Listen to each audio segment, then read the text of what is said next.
Edward Soldier here, and I'm back to talk about House of the Dragon, Season 2, Episode 1, and my thoughts on this episode. Well, I thought it was an okay start. I like some of the parts of the episode, but unfortunately, I don't know if I like the changes that the writers have decided to go with.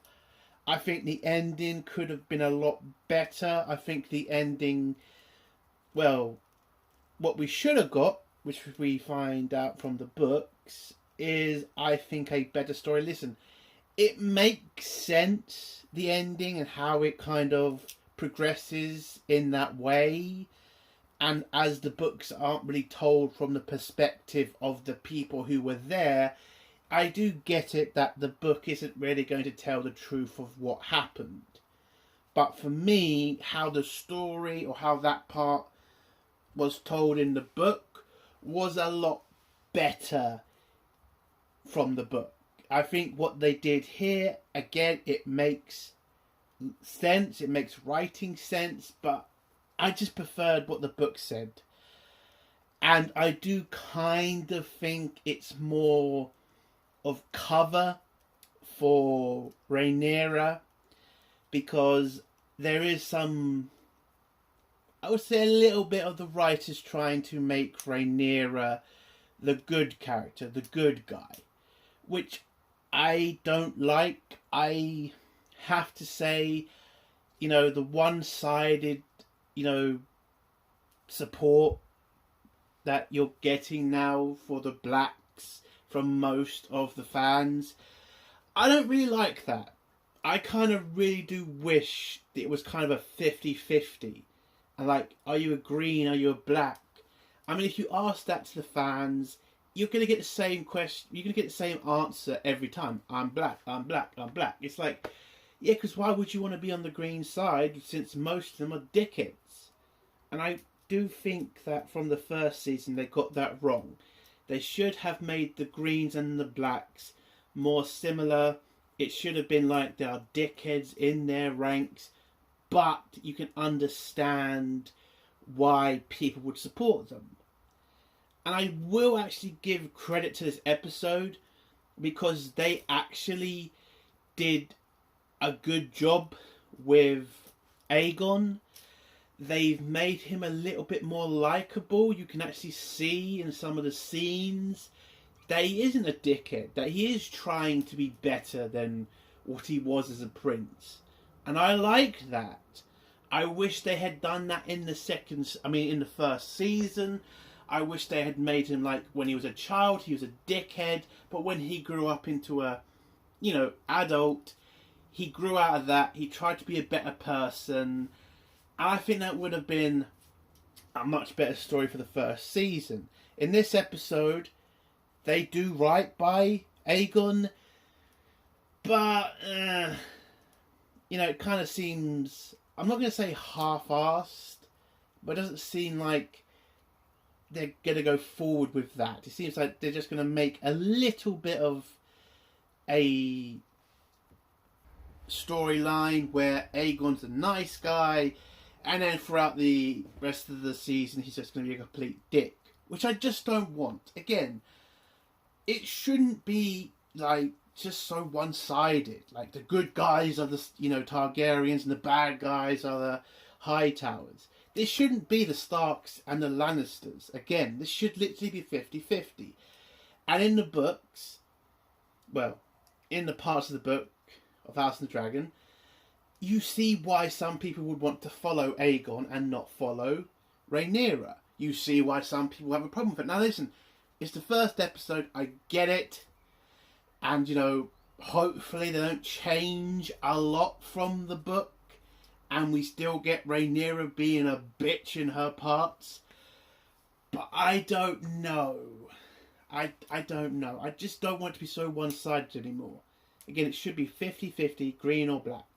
That's what I'd like. But as for the rest of the episode, I did feel there were some parts that were boring. The Rhaenyra stuff they could have done in one scene. We didn't need to have her missing that long from the episode, which unfortunately they decided to do. The Alicent and Christian stuff, yeah, I get it, and it's a fun thing to see in a fucking show, but I don't know about that. I'll go into that more in spoilers, but for me, I'm not really sure about that. But one part of the episode I'm definitely disappointed in is the Daemon part. Listen, Matt Smith's fucking fantastic actor. He was great in this episode, but I would have loved to have seen him actually head off and do something. I get it, it's the first episode. You need Daemon for the ending. I get that. But you could have had one scene of Daemon heading off and trying to take some land and killing some troops. That would have been fun to watch. But yeah, they decided to go with this story. And it's just a bit bland. I'm not saying it's terrible. I'm just saying we've been waiting a long time to get back to this. I want a bit of action. I want a bit of a fight. And I get it. Throughout the rest of the season, there's going to be a shitload of fights. I get it. But this is the first episode. I'd have loved it to start with a bang. That's what I'm saying. Another disappointment for me in this episode was Otto. I don't know. I get what he's doing, and I get the story they're trying to tell with his character, but in the book, he just feels a bit more assertive. And yes, he does assert himself in this episode, but it just feels like, you know, he's holding back. Like, he's trying to be the voice of reason, and I get it. He's trying to play more of a politician than a military general. But I don't really know. I mean, in the first season, Otto warns Alicent about, you know, the reason they have to kill Rhaenyra or it will start a war, and they don't do that. So Otto should not be doing what he's doing in this episode. He should be getting on with a job. He should be trying to start, you know, get on with the war. In this episode, he doesn't do that. He seems to be more, you know, political about it. He seems to be like, we'll make enough friends and maybe Rhaenyra will stop. Listen, you killed a kid. You know this war is going to go on. You know this war is not going to be stopped by anything. So I would have preferred Otto being a bit more of, you know, we need to start this war now, and Alicent be the person, you know, trying to hold Aegon back and say, no, let's not do this yet. Let's focus on, you know, making peace or something. And it just doesn't seem right that Alicent seems to be the one saying, let's get on with the war and let's do this. It's like, that's wrong. So yeah, that was a disappointment. But again, the writing is fantastic. The acting is fucking amazing. Again, this is House of the Dragon. That stuff is just... that's just expected. It's a great fucking cast. Everybody was great. The sets are amazing. The armor looks fantastic. The dragons, CGI. Like, it's CGI, so it's not going to be perfect, but they are believable. The dragons. So, yeah, the majority of this episode is fantastic. It is. It just felt, in parts, a bit bland. Characters kind of being muzzled. And the ending, again, I preferred what we got from the books. I preferred that story. And I kind of think they kind of... I'm not going to say messed it up, but I think they kind of watered it down and made it a bit of a joke in certain parts. So, yeah. But what would I give this episode out of 10?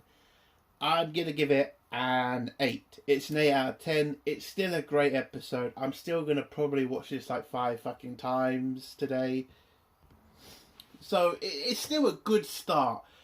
But I would have preferred if it was a little better, if it was a little bit more action-packed, and if characters were acting more like themselves from the book. That's what I would have preferred. And, yeah. So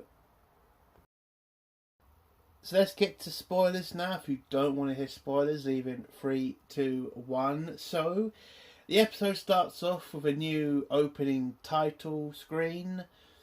You know, they've changed it from what it was last season, and it looks alright, but I'm kind of disappointed with the music. Again, I feel House of the Dragon needs its own music. It can't just use the Game of Thrones music. If they just created their own thing, I think it's better.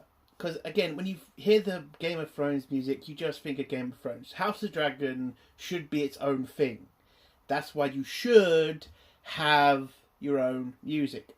Just saying, it's just a little detail. I just really wish they would do it. But anyway, after we get the opening titles, we turn up in the north, where we get a commentary from Lord Cragen Stark. And he explains about, situation in the north. We get a scene where everybody's, getting a bag given to them, and they're kind of being chosen to either stay at Winterfell or go to the Wall. So Cragen picks out a rock, and it turns out to be a black one, so he's heading to the Wall. Now, he explains that it's not a dishonour to be sent to the Wall. It's a massive honour, it's a massive achievement, and it is the duty of every Northerner to join the Night's Watch. So I do like the fact they're kind of showing us in this time it's still the Black Watch is seen as a more of an honourable group than back in the Game of Thrones show, where it was more seen like if you got nothing else, you just head off to the Black Watch to do something else. I like that. And so he explains how much of an honour it is and how important it is. He then meets up with Jacaerys, who's there to try to get the loyalty of the Starks to his mum's banner. And they talk about, why they bother with the Wall and the fact that it only protects from wildlings and the snow. And then Cragen tells him a story about when his grandfather came and his grandmother, and how their dragons were too terrified to cross the Wall to go and hunt or something. So basically the dragons understood what's out there is pretty terrifying, and then you get this epic shot of the Wall, and you kind of see it's pretty amazing. So we get that little story, but Jacaerys is there to try to get loyalty of the Starks, and so Cragen tells him the Starks stay true to their debts and their oaths because they're a very honourable family. So the Starks will help, but they do need to have most of their troops in the north just in case anything happens. So the only thing Cragen can offer Jacaerys is white beards, and explains to Jacaerys these guys have seen so much and fought so much, and they're ready for death, basically. Now, from real historical terms, these guys would be literally like berserkers. And if you know the history of the berserkers, you know why Jacaerys getting 2,000 white beards is literally a massive win for Rhaenyra's cause. These guys are the elite of the elite. They are literally, they can kill armies, man. I mean, in real history, in our history, one berserker was caught in a bridge in York, and he took out like a fucking shitload of English soldiers. And it took one English soldier going under the bridge and stabbing him in the leg or something to stop him. But before he did that, it's like he killed fucking hundreds of soldiers. So berserkers or whitebeards, they are fucking dedicated and fucking determined soldiers. So Stark giving Rhaenyra these soldiers is definitely a win for Rhaenyra. And at this time, Jacaerys then gets handed a letter or a note from a raven that tells him about his brother's death, and then we go back to Dragonstone, where we meet back up with Daemon and Rhaenys, and Daemon tells Rhaenys they need to go back out and attack King's Landing to get justice for Rhaenyra's lost child, a son for a son. But Rhaenys tells Daemon, I've been flying, patrolling for hours. I need a break. My dragon needs a break. There'll be plenty of time for war later. And what I don't like about this scene is I don't like the fact Daemon's just waiting for people. He should be literally in the... Well, actually, he should be heading for Harrenhal and literally laying siege to it and taking it over for Rhaenyra. I don't get why they just kept... Listen, I get it. I get why they're keeping Daemon here. But they could have just had a scene where Daemon goes over there, takes it over, then comes back, and then we can still have the ending scene. It just kind of feels like just keeping him on Dragonstone for nothing, really. Just waiting for Rhaenyra to come back. And it's to me, it's just pretty stupid. You should have had that scene of Daemon heading over there and taking it over. But then we go to the next scene where we find Rhaenyra is looking for her son and dragon's bodies so she can, I think, make sure he's dead. And I'm kind of going to get through, Rhaenyra's stuff pretty quick because it was kind of boring and I was kind of annoyed with it. Again, you could have just done the Rhaenyra stuff in one scene. She flies her dragon away, she finds the body, and then you can have the whole scene of her crying and, of the funeral. I kind of think you should have just got on with it at that point. You didn't really need to take Rhaenyra, just keep her just sitting there doing nothing. It kind of just felt boring to me. So she flies around for a bit, she goes to a bunch of places, then eventually she finds some fishermen who have managed to pull out the body, or at least a wing, of her son's dragon. And she also finds, I think, her son's, a bit of his clothing as well. So, yeah, it's confirmed he's dead. And then she flies back to Dragonstone and has a funeral for her son. Jacaerys comes back, tells her about, he's gotten her a bunch of allies that are willing to fight for her, but they both kind of start grieving for, a lost brother and a lost son, and which I thought was a really good scene. We then go to King's Landing, where you see the Hightowers have pretty much taken full control. There are no more Targaryen soldiers, they're all just Hightower soldiers walking about. And we get King Aegon looking for his son and talking to his wife, and his wife kind of talking about the rat situation. We also see the rat catcher in this episode. I mean, this part of the episode as well. Foreshadowing, I get it, but again, I'm still not completely pleased with the ending, but we'll get to that. So Aegon's trying to take his son to the small council meeting because he wants him to learn, but Helaena doesn't want him to, interrupt his studies. But Aegon's like, no, he's learned how to be king as he's the heir.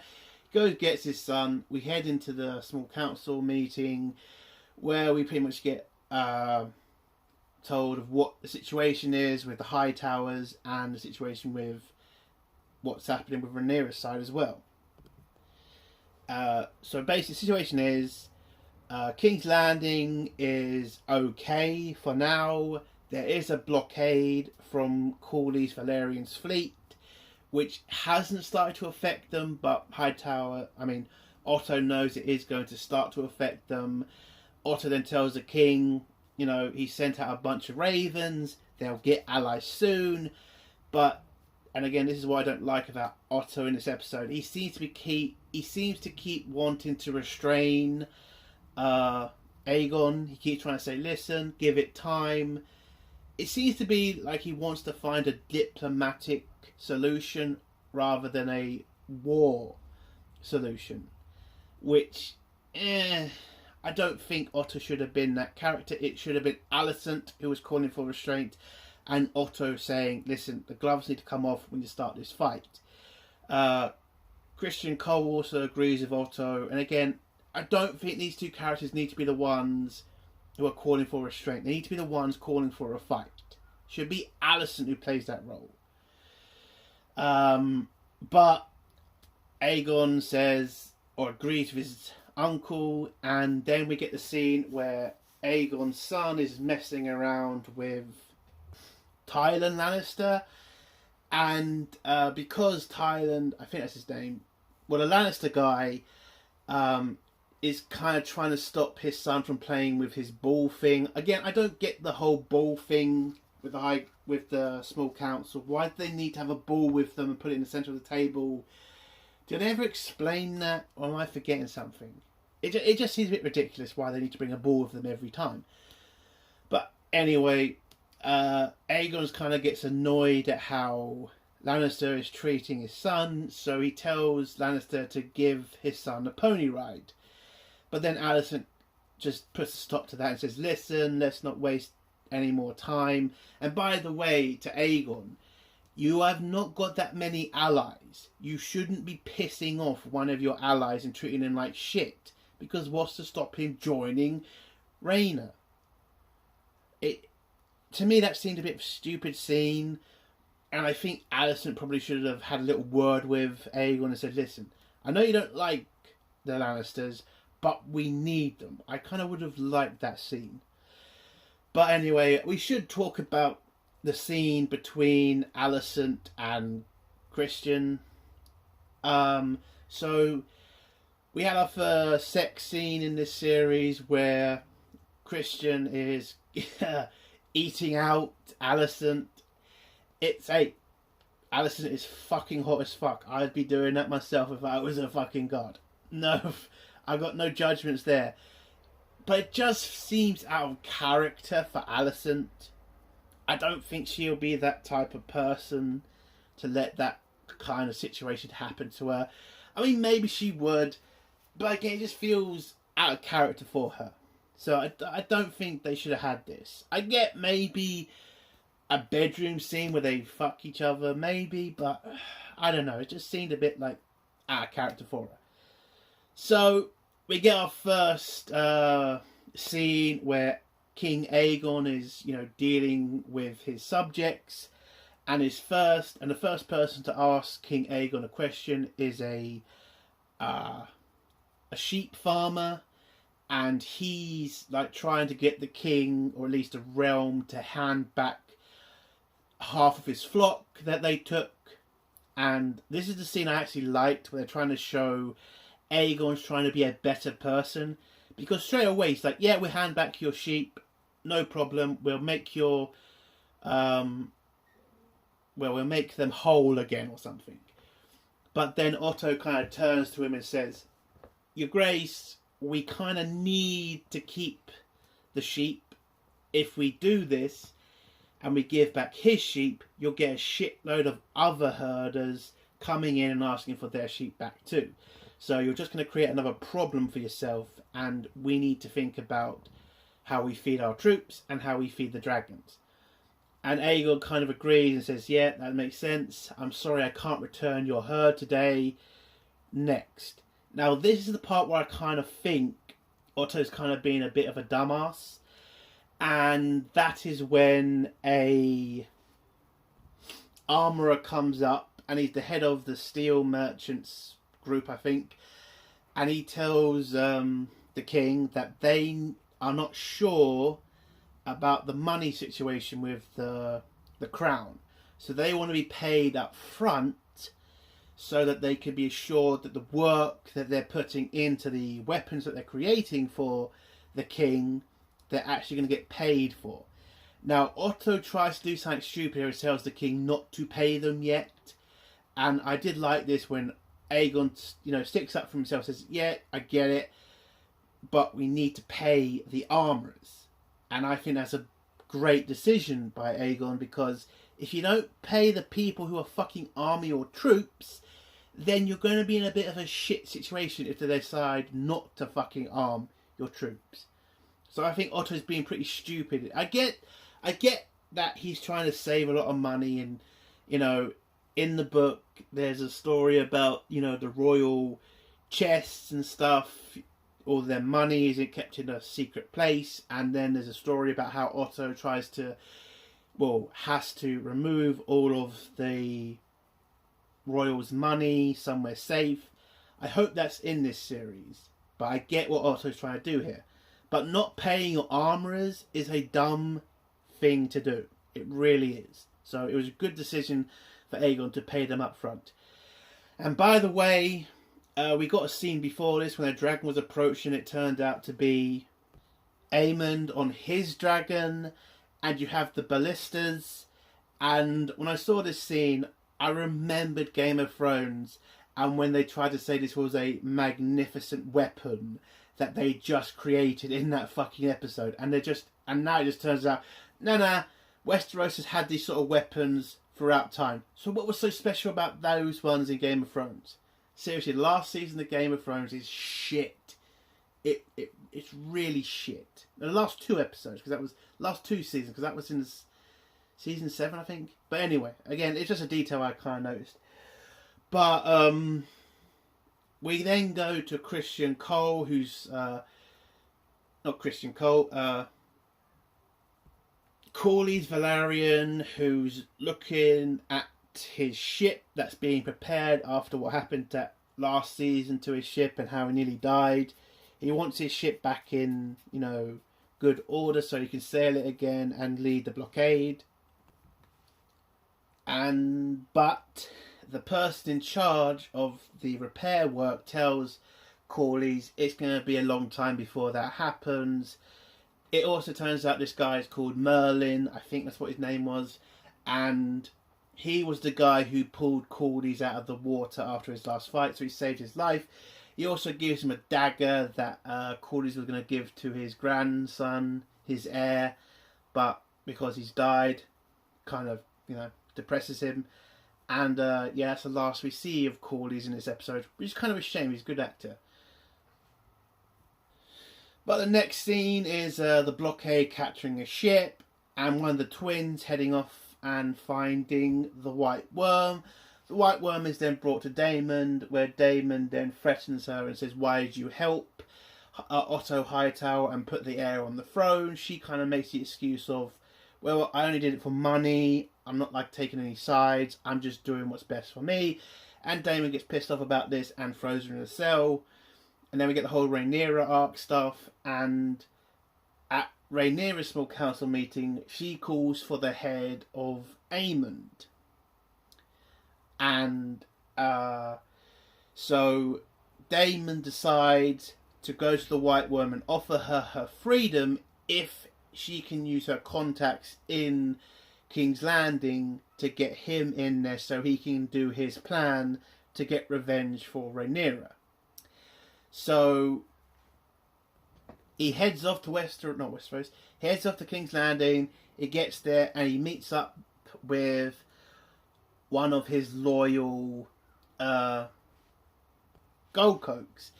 And he asks the Gold Cloaks, this Gold Cloak guy, are you still loyal to me or are you loyal to the Hightowers? He says, fuck the Hightowers. And so Daemon pretends to be arrested by the Gold Cloak. He takes him in through the city.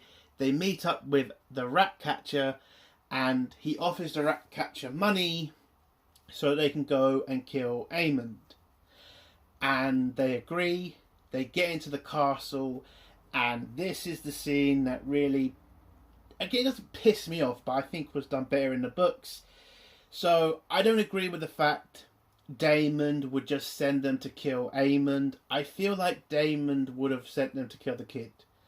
I don't kind of like how they're trying to have this cover for Rhaenyra, and which it basically is, which is, you know, to say that Rhaenyra doesn't want the head of a child, she wants the head of the murderer, and I get that.